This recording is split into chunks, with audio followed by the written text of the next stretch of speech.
Hi, everybody, and welcome to Coach's Corner. I should say welcome back to Coach's Corner because it's been a while since I've had one of these, but I am so excited to have them up and running again. If you're new to this show, every week I air a live, unscripted, unproduced coaching session where I get on the phone with someone and coach them. You are a fly on the wall for that session. And every Saturday, I air an interview with someone I respect and someone I think we can all learn from. And today I have Regena Thomashauer, who you may know as Mama Gena. She is a best-selling author, teacher, feminist icon, and founder of the School of Womanly Arts, which she started in her living room in 1998 and has grown into a global movement. For more than 3 decades, Regena has helped women reconnect to the parts of ourselves we've been taught to suppress: our body, our pleasure, our desire, our emotions. And at the heart of her work is the belief that pleasure is a form of power, and that when a woman is fully connected to herself and what she wants, it changes every aspect of her life. She is the author of 5 books, including the New York Times bestseller, Pussy, a Reclamation, and her work has reached hundreds of thousands of women around the world. Her teachings are an invitation for women to reclaim their feminine power, raise their standards, and live with more truth, turn on, and freedom. And I have had the pleasure of knowing her in a mastermind I'm a part of. Today, we talk about her newest book, On Our Knees, which offers a new map for navigating heartbreak, uncertainty, loss, and reinvention. So on to my conversation with Mama Gena. Regena, I'm so happy to have you here. Thank you for being here. Oh, Christine, this is a moment. This is the first time we've met in this circumstance, and I'm so grateful for our friendship and for the ways our lives intersect. Me too, because I've known of you for many years and we've been at mutual weddings and events and things like that. But I've actually gotten to know you a lot better in the last year. And it has been such a thrill and an honor for me to get to know you and to sort of like when you get to know someone that you've known of for a long time, sometimes it can be really disappointing. And you have not disappointed. Oh, Thank that you is for that. so fun. That is so fun. And likewise, I'm super inspired by you and just like the whole storyline of your mad adventure of your life and all the things you've created and how you just continue to open doors for women and men in your work. It's beautiful to Oh, thank you. experience. So yeah, let's get down. Let's get to in. it. Well, speaking of opening doors, I know you're going to open a lot here today. And what I want to start with, because my audience is really self-aware. They know a lot. And sometimes knowing so much is really frustrating because they know, yet things aren't changing. And so, one, I want to know, do you relate to that? And 2, when you've been there in your own life, awareness only gets us so far. What's gotten you all the way? Okay, my answer is not going to surprise you, but it's going to take we're going to have this really fun journey of unpacking things. I love it. Like, first of all, I was the daughter of a psychiatrist. So I grew up in a house where people talked about the problems all the time. And then we looked into why did we have those problems and where do those problems come from and our problems and the history. And so I came from the people with the problems. And as you're describing, like awareness about dysfunction or challenges doesn't necessarily lead to freedom or great orgasms or ongoing, ever expanding, pleasurable experiences in partnerships or loverships or with your family and etc. And yet I found it an alternate pathway, which is something that I really look forward to opening today with you. And it's really the storyline of all my books, but On Our Knees especially is like how because the subtitle of it is loving your life even when you hate what's happening, which I don't know about you, but that happens to me a lot. I'm like, oh my God, I just hate what's happening right now, but I'm going to love my life. So it all comes down to, for me, the exploration and the expansion of the experience of pleasure or orgasm or erotic life force inside the body woman. That is, I have found to be a huge kind of opening to take a woman from, well, I think right now women are exhausted. Do you find that with a lot of your clients and the women you work with? And when I look in the mirror, yes. I feel like we're exhausted from living in chronic vigilance. Like there's work pressure, there's caregiving, there's aging parents, there's finances. The world is feeling more unstable than ever. There's climate crisis. And the female nervous system has been living in brace mode. Mhm. And even when you know you're living in brace mode and you know, oh God, I am exhausted. I am living in brace mode. Like you don't know what to do to get out of it. And here's the big problem is you can't access intuition Right. or creativity or desire or even love when your body thinks it's surviving. Mhm.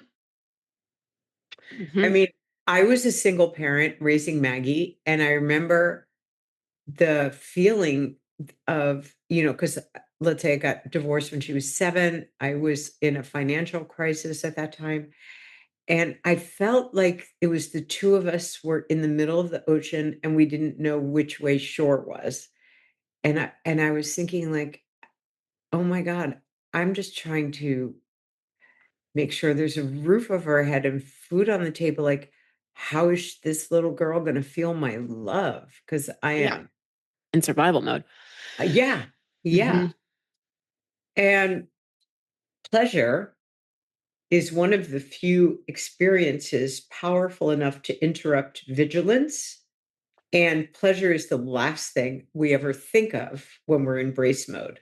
Like we Oh, think, oh, yeah. shit has to calm down a lot before I could think about pleasure. Well, yeah. And when we're in that survival mode, I think too, we're so in our childhood coping strategies that Yes. we're very disconnected from our sexuality because as a child, that part isn't online fully yet, because we're still kids. Mhm. And when Mhm. we're in those hyper vigilant protective patterns, it's like we're in such a young part that you're right, it doesn't even occur to us, nor do we think it will help.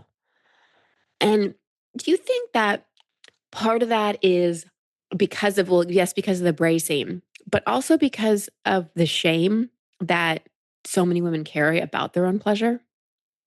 You hit on the gong is gonging loudly right now because I'm sure that I've talked to you about this because I know you have Athena and to all moms that have daughters, one of the things like let's say I'm teaching a classroom whether it's 100 women or it's 1,000 women, and I ask women and I'm like, what did your bits and pieces get called when you were growing up? And they say half of them say nothing. It was called nothing. No one Mm. referred to it. It was called nothing. And then the It was other like it half, didn't exist. yeah, exactly. Hmm. And the other half, they tell me all these crazy nicknames, Christine, like the women from the UK say, "Oh, it was my front bottom, Mama Gena, my front bottom." And Hmm. then there's, they'll say Knish or Cookie or Hmm. Miss Kitty or Little Purse or my peach or, and then people that their parents were gynecologists or something or doctors, they'll say, "Oh, it was a vagina." And I'll say, "But it's not a vagina. That's part of it. The vagina is the interior portion. You cannot see that without a speculum." I have never had a woman enter my classroom who tells me she has a vulva. Hmm. And because of this, when you can't give a little girl the actual name of the heartbeat of her feminine identity, the source of her feminine power, what happens is shame moves in. If she thinks she has a Miss Kitty and her friend has nothing, and her other friend has a front bottom, she knows, oh, wow, there's something so wrong with me or her or all of us that Hmm. this thing can't even be named. And then shame moves into the station. And the problem with shame is it doesn't stay static, it spreads. So instead of just being ashamed that she can't say the name for her actual vulva, she starts to feel ashamed of being too emotional, or she feels ashamed of her body, or she thinks she's too fat or too thin. There's this Girl Scout study that just came out that said 89% of girls between 5 and 9 have denied themselves something they wanted or something they Mm. wanted to strive for because they didn't feel worthy. And this is 5 years old. And this Wow. is this is what happens when shame replaces facts or just the knowledge or just a girl being able to know who and what she is and that she's worthy and that she matters. Because when you have a child that grows up knowing, oh, yeah, I have a hand, I have a foot, I have a vulva, I have a head, I have an ear, it's all, then you have a child that's connected to her body and she knows everything about her is right. And when Hmm. and when we take that away from our little girls, what this culture does continually, then you disempower a little girl and she learns to compromise from the time she's 2, 3, 4, 5 years old.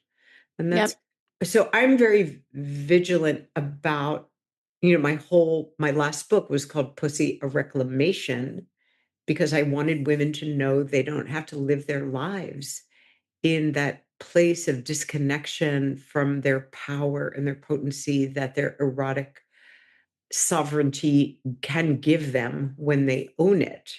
And so I think that disconnection from pleasure begins there.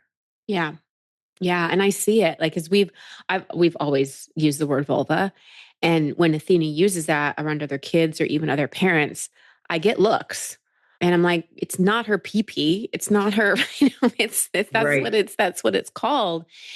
And it's something so simple, right? Like, Hmm. why not call it what it is? Like, you're right. It reveals so much shame. So we Hmm. have that piece. And then so many women have been shamed for the way they look. And then Exactly. we have the shame of abuse or Hmm. any time you were violated in any way, especially sexually. Hmm. Hmm. It's just like layers and layers and layers and layers of shame. So I know for me, when I was going through my sexual healing and reclamation, it was scary to bring attention to the place that was easier to avoid because there was trauma there. Hmm. So for Yeah. women that have that like, okay, like I get what you're saying, like pleasure is important, but it's just easier for me to just kind of like push this away because I don't want to have to go through all that pain again. Yeah, I totally understand that. I mean, that is my story. That was me. I grew up in a family where there was abuse, really from the time I was a baby until I was 16. And when you have that kind of experience, you're carrying so much in your body. Like I didn't even have a clue how disconnected I was. But I did know that I was depressed, I was suicidal, I was filled with disapproval, I was filled with self-doubt, I had no confidence in myself. And I accidentally healed myself from trauma through the study of pleasure and orgasm. Like it was a total accident. I did not mean to. But what happened was I went to an audition because I wanted to be an actor, but I was so lacking in confidence. I couldn't even go to really an audition. So I took an acting class. And when I auditioned for them, they said, well, you're talented, but you have no erotic or sensual energy in your body. And you'll be cast in roles that are like 20 years older than you unless you do something about it. And I was like, I better do something about it, because so I took a class, and the class I took was called Basic Sensuality because I thought, well, I'll learn. I was so wounded from my past that I wasn't even able to date or have an active social life. So I needed to take a class in this stuff. So when I took this class, it was so life-changing because there was a homework that they gave us. We were supposed to create a pleasurable experience for ourselves. Now, I never created a pleasurable experience. I knew how to take care of my family. I knew how to take care of my boss. I knew how to take care of my girlfriends, but I didn't know how to attend to my own pleasure. I just never learned that. So when I did something simple, like I bought flowers and little chocolates, and I put on music, and I put myself in a bathtub, and I felt like, oh my gosh, time and space changes with this Mm. pleasurable experience. This is amazing. And then the next part of the homework was to look at yourself in the mirror. So this is after I've had the candles lit and the bath and all of this pleasure. And I looked at myself in the mirror. And when I made eye contact with myself, I saw the goddess living inside of me. And I was like, Mm. holy shit, this is so powerful. This is where the goddess must live inside every single woman. And she's only accessible when a woman has a pleasurable experience. And it was so in line with the kind of things I wanted to learn. And I felt that the teachers at the school were so new stuff that I didn't know that I thought, all right, I am leaving my little life as a hermit and who was waiting tables and studying ancient goddess culture. And I'm going to move into this school, which was a functioning sex commune. And I stayed there for 5 years, and I got the most incredible education. And so it sounds like a very radical step, and it was. But the cool part was it was taking all these classes and studying orgasm and studying pleasure, like from the most novice, the Mm. most beginner mind. And what was happening to me was extraordinary because without realizing it, I was releasing the chemistry that lives inside every woman, right? Yeah. Because when we create a pleasurable experience for ourselves, whether it's an orgasm or watching a beautiful sunset or having a dance break or a bath or all those things, right? You're actually opening this medicine cabinet inside of yourself. You're flooding your body with dopamine, which is the hope chemical. And I was suffering from such low dopamine during my early 20s because I didn't know the consequences of my abuse and such. And I had apathy, and I had numbness and procrastination. I can't get myself to do anything. And suddenly I had all this dopamine flooding through me, and healthy pleasure experiences restore the brain's reward circuitry, which is damaged by chronic stress or shame. And that's why women who reconnect with pleasure leave bad relationships or start businesses or create or speak up, because it's not that women lack confidence, it's they lack the biological state in which confidence became possible. Mm. So, accidentally, through studying orgasm and studying pleasure, I'm opening my body to floods of dopamine. I'm also kicking off all these endorphins, which act almost like a morphine like pain relief. They'll relieve menstrual cramps and headaches and migraines. And then I was releasing prolactin, which is deep relaxation and Mhm. allows you to sleep. And I had been haunted with sleeplessness and nightmares from my childhood. And suddenly I was able to sleep. Wow. And what sleep was important because that's how trauma heals, as you know. And so accidentally my cortisol dropped and my nervous system started to shift from sympathetic to parasympathetic. And why this matters is that chronic stress is linked to anxiety and burnout and inflammation and weight gain, etc. And orgasm signals to the brain, I'm safe enough to feel. And so suddenly I was feeling really damn good. And it was because I was opening this medicine cabinet that had always lived inside me Mhm. of all of this chemistry that, by the way, the pharmaceutical industry tries to replicate with SSRIs and so forth.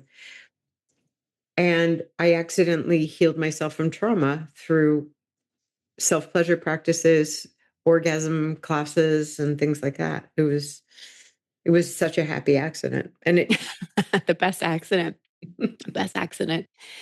And I want to unpack orgasm a little more. I want to circle back to because I can sometimes hear my listeners asking questions. So That's so cute. I love that. for women that do have a lot of shame, Hmm. how can they like how did you or how have women you worked with, because I know you've worked with thousands and thousands of women at this point, Yeah. gotten past the hump of just starting? Because I know for a lot of women, self-pleasure especially can be seem really far out of reach. Yeah. And so for a woman who's like, I just can't do it, or at least that's Yeah. what she believes. Yeah. And she's right because she has lived inside of a patriarchal world culture that has told her to that pleasure is wrong, that her body is wrong. And that culture benefits from her feelings of shame and from her insecurities because they sell so many products to her as she feels that. So I was no different. And I think the place to start is don't start with self pleasure, start with a different experience of pleasure. For example, a dance break. Like if you can be in your kitchen one night with your kids or by yourself or with your partner and just throw on some kind of crazy dance music and then go a little wild all over your kitchen while you're doing the dishes or cleaning up or cooking or whatever. Just like dance your ass like you were with Dancing with the Stars or just being like a little wild child in your kitchen. You are going to release that oxytocin and the endorphins and the prolactin and the dopamine because you will be creating a pleasurable experience inside your body. And even with a 3-minute long, wild and crazy, fun dance break with yourself or company, you're going to start to feel, oh, whoa, Yeah. I do feel different. I feel pleasure running through my body right now. And then that will give a woman a little bit more courage to maybe go on another small, tiny pleasure adventure. Yep. I love that. And That's how I started. oh, did you? Just through, I think because, well, I'm such a high achiever. I'm like, no, I have to go straight to masturbation. Like I have to I want to get an A on this test. And I had such a limited view of pleasure. And when I really expanded my capacity to receive, Hmm. expanded my capacity to feel pleasure, because I was just so in my head. Hmm. I was so, I wouldn't say I was disconnected from my body, but I was just so heady that Right. I slather on lotion like I was in a race instead of actually enjoying it. Yeah. And so I love this tip because it takes the pressure off. It really Mhm. takes the pressure off. And I think there's also been, with the movies we've watched, porn that's out there, there's sort of an image of what an orgasm is supposed to look like and what pleasure is supposed to look like for women. And I just think there's a lot of pressure that we can put on ourselves. And I wanted to talk to have you speak to about, and then I have some specific questions about on our knees because I have a feeling there's going to be women listening that haven't really had an orgasm or, maybe have just had small ones and really want that experience of surrender and that orgasmic release, but feel like their body's broken or they just can't. But I know you've helped a lot of women who didn't think they could orgasm actually start to have them. So what would you Mhm. say to those women? I would say, I got you, babe. First of all, and I want to just lay out there's a difference between climax and orgasm. And in this self pleasure practice that I'm talking about, that could start with a dance break in your kitchen, and then it could move to something beautiful and simple, as you were describing, Christine, where you're like, oh, I've got some body lotion in my hand right now. I just took a shower. I can either slap that shit on, or I can put on a really slow, sexy song like Beyonce, Crazy in Love remix. And I can very slowly, uh oh, uh, uh, however that starts. It's such a Mm-hmm. fun beginning. It's so sexy. Mm-hmm. And then just slowly put on the body lotion. Why? Because that will be pleasurable. And then you don't even have to touch your pussy in a self pleasure practice. You could literally praise your pussy. You could just look down at her and say, you are so beautiful.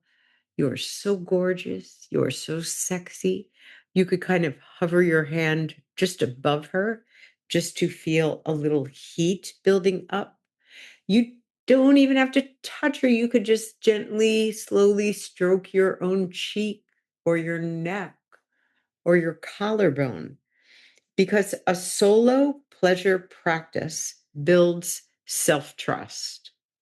And when a woman creates pleasure in her own body, whether it's a gentle caress of her own shoulder or a beautiful bubble bath or something, the brain forms a feedback loop: Mm-hmm. sensation, attention, response, reward.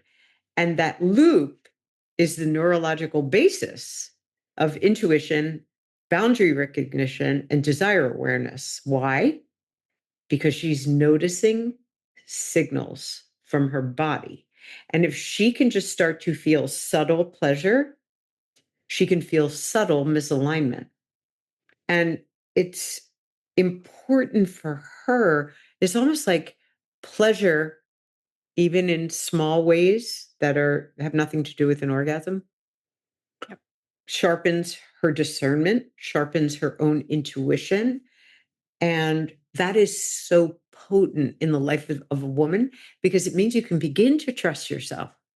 And that is a beautiful and ravishing experience that is only possible by connecting to pleasure in relationship to our own bodies.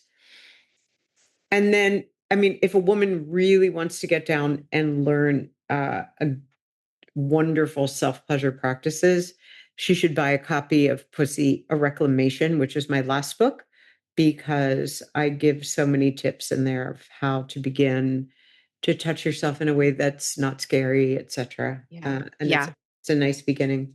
Oh, it's such a good book. And so is your new one that's Thank coming you. out right now. Give us the backstory on this book because you didn't need to write another book. And what I know about you is you're not going to do something unless it's pleasurable on some level, or you're just compelled or called to. So, what Yeah. compelled you to write this? Well, I really thought that I could pack up my little writing desk after I wrote Pussy of Reclamation. I was like, I'm girl, done. you did it. Take a bow, go somewhere. But, you know, when you're kind of mission driven as we are, sometimes something calls you that's even more powerful than,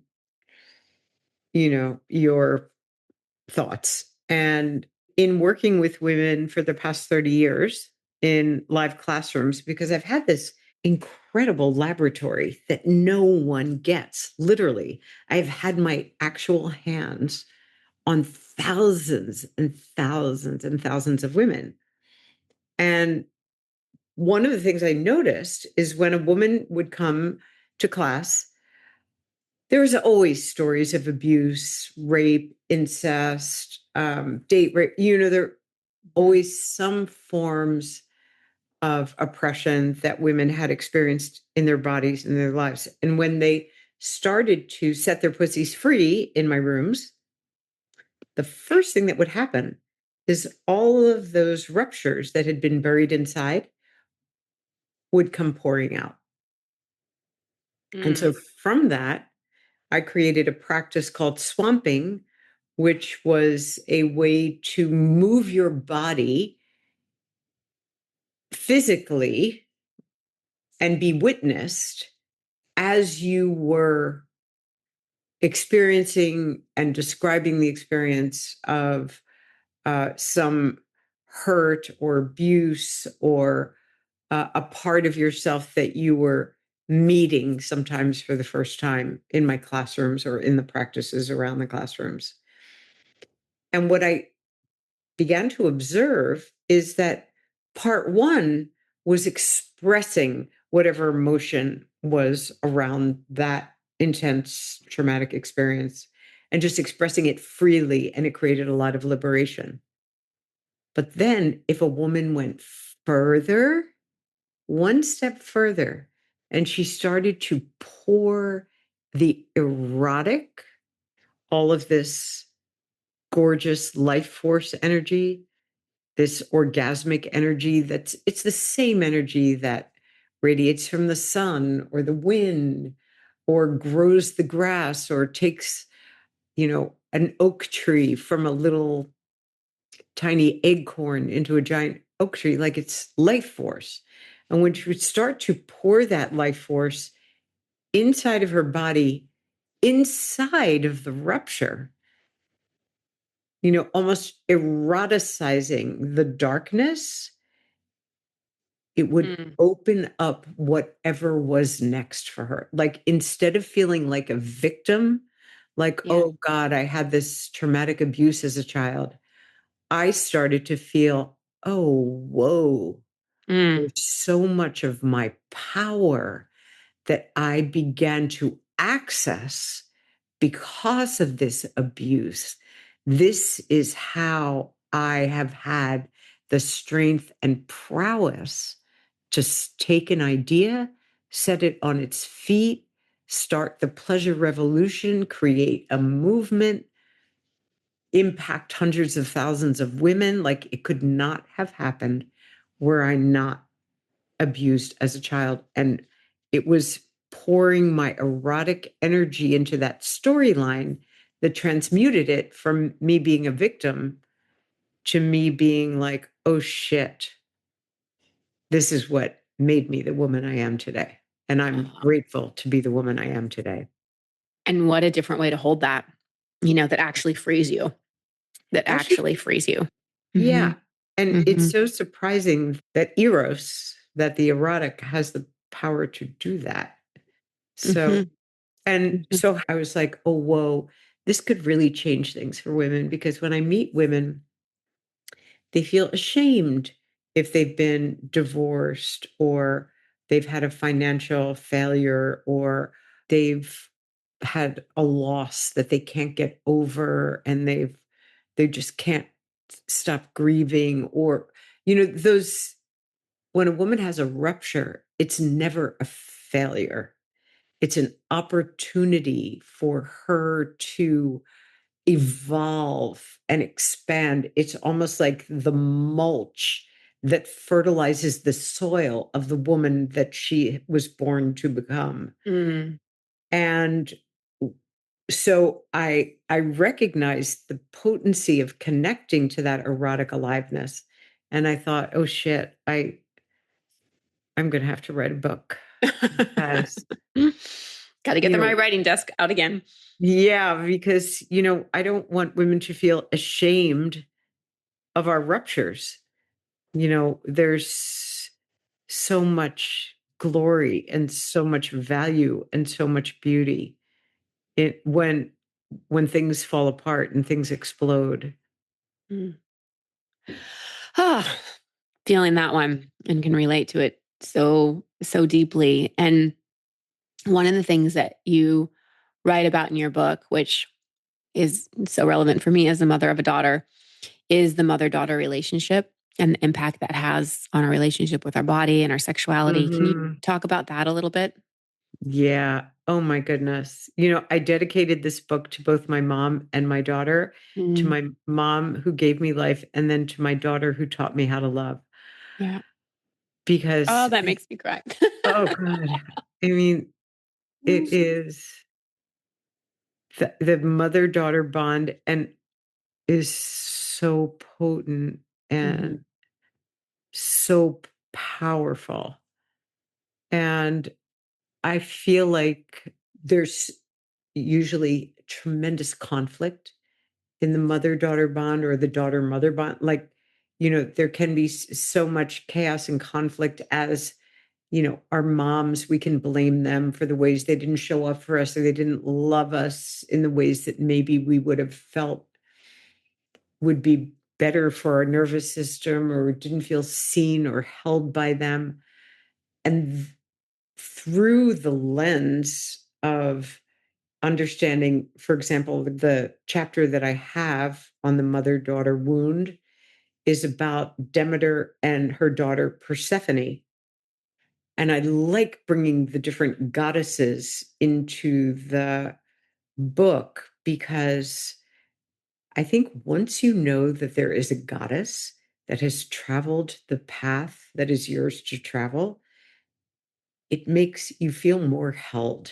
You feel like, oh shit, if Demeter could lose her actual daughter and cry and grieve and not know how to find her and travel the world and actually light and life on the planet were dying because of her desperate love and longing to find her beloved child. And then the goddess Balbo interferes with her mourning and brings her a bowl of soup when she's staying at an inn one night, flashes her pussy at Demeter, tells her bawdy jokes, and connecting Demeter to the erotic for just those few moments allowed Demeter to connect with herself and with her own intuition and realize, oh my God, fucking Hades has stolen my daughter. That's why she's disappeared. And then she knew she had to get him to reconnect with her daughter, to get her daughter back in right relationship with her. In the meantime, her daughter had her own adventure with Hades, which was her love story to have. And they did reunite, not in the way that Demeter might have wished or longed for, but in the way that suited Persephone and in a way where they could find a separate peace and connection together. And they could both have everything that they longed for. And so I think there's always this kind of tension and longing and negotiation and expansion that if we are lucky enough to have a mom that we can relate to and experience, that we get to work those things out with her. Or similarly, if we have a daughter, we get to kind of move through all the ruptures and triggers, et cetera, in relationship, things that maybe we didn't work out with our own mom in relationship with our daughter. And I'm aware that there are women who are listening to this podcast that maybe are not in relationship with their mama, but have a mama figure, or they do not have actual biological daughter, but there are young women whose lives they get to inspire and impact powerfully. And that mother-daughter dynamic is so crucial for our growth and our development and our expansion. Mm, mm. So to the moms like this one listening now, how can we support our daughters, well, and our sons? I know we're specifically talking about the feminine and right now, but so let's start with our daughters.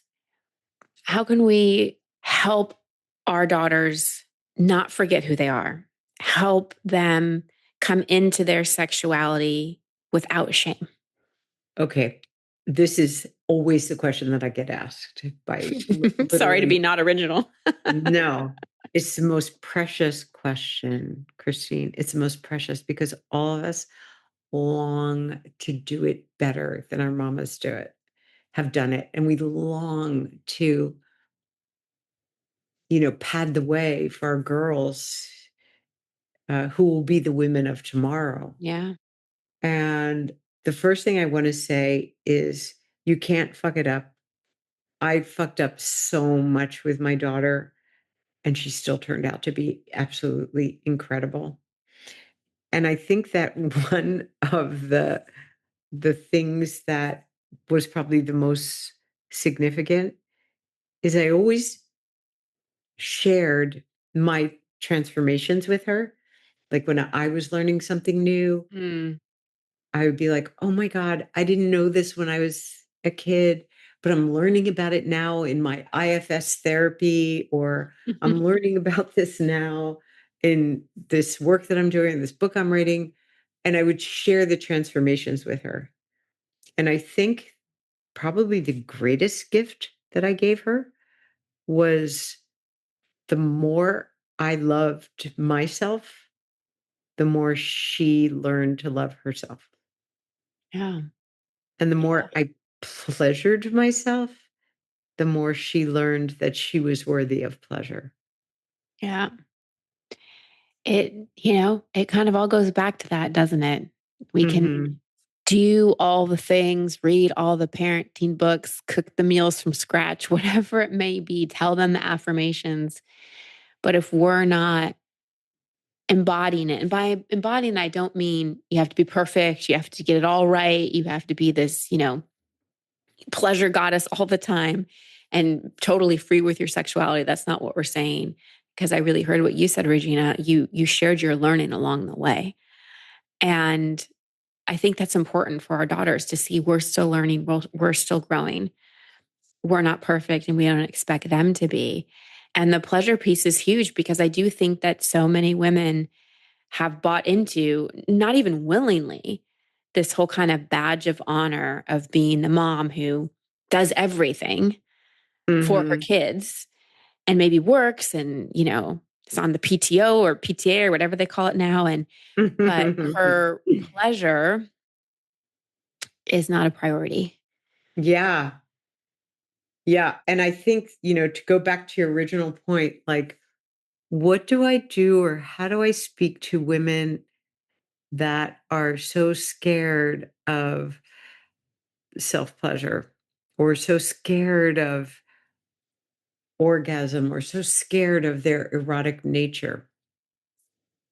And I think that knowing that every time you create a pleasurable experience for yourself, you're opening the door for the girls of today who will be the women of tomorrow to feel worthy and to take those steps themselves. So, almost like cultivating these pleasure practices, if you can't find a way to do it for yourself, I know you can find a way to do it on behalf of the young women and girls who will be witnessing you, because you don't want them to grow up thinking that they do not have value, or they should feel shame, or they should have a lack of self-confidence. That you want to open a new world, and every drop of pleasure that you take will set a pussy free somewhere in this world. Oh, I love that. Thank you so much. I felt that in my soul. And I think of my daughter. I think I was taking care of my daughter and her friend this morning, and I took them to the pool, Mm, and I was just sitting there relishing in their delight, mm, just mm, their pleasure, of the mhm, water and going under and playing with each other, and and I'm so inspired to do whatever I can to help her and to help other girls not lose access to that. Because I think mhm, as we lose access to our pleasure, we lose access to our joy, to our freedom, to our liberation, to our passion, mhm, all those things you said mhm. before, intuition, and all of that. So thank you for really, it's been your life's work to awaken the erotic in women. And in that, you've awakened so much. Like, I can't even begin to fathom how many relationships you've saved, how many babies have been born, how much money has been made, how much impact has happened, how many generational patterns have broken. I mean, the ripple effect of a woman's pleasure is infinite. So I just really Mm. honor you and thank you for your life's work. Christine, that is so sweet. Thank you, Mm. baby. That is so, I just so deeply appreciate that. I feel so seen and held and honored by you. Thank you. Oh, well, it's easy. It's easy to see you. And I want to end with you telling everybody where they can get on our knees because everybody needs it. Yeah, listen, first of all, this book is coming out on Tuesday, a week from today, August 25th. And I am doing a live event in New York City that night. And here's the cool part. Even if you can't come to New York City, because actually the event is sold out, but you can get on the live stream and it's going to be amazing. I have live musicians, I have pole dancers. It is going to be just an outrageous, outrageous transmission of On Our Knees. And if you buy a copy of the book, you get a free ticket to the event. It's going to be a blast, 7:30 to 9 on August 25th. Now, if you would like to get a ticket, go to my Instagram. I'm Mama Gena on Instagram, Mamagena. And if you want to go deep with me, come and join my newsletter, which is mamagenas.com, mamagenas.com. And then you can join my newsletter. And that's fun because I write really amazing blogs every week about all kinds of things. I'm so glad you didn't put away that writing desk. Oh, thank you, Regina. Thank you for spending this time with us today. Everybody go check out all the things. At the very least, get the book. It's one that I feel like this book is, well, I don't feel it. I just know it. It's a transmission. It's Yeah. not one of those books you like read with a highlighter. I mean, you can, but it's one of those books you really receive. Like it's like a Mm, download mm. into your psyche and your soul. So go grab the book. Thank you, love. Thank you. This was such a joy and such a pleasure. I love you Such a so much. pleasure. Yeah.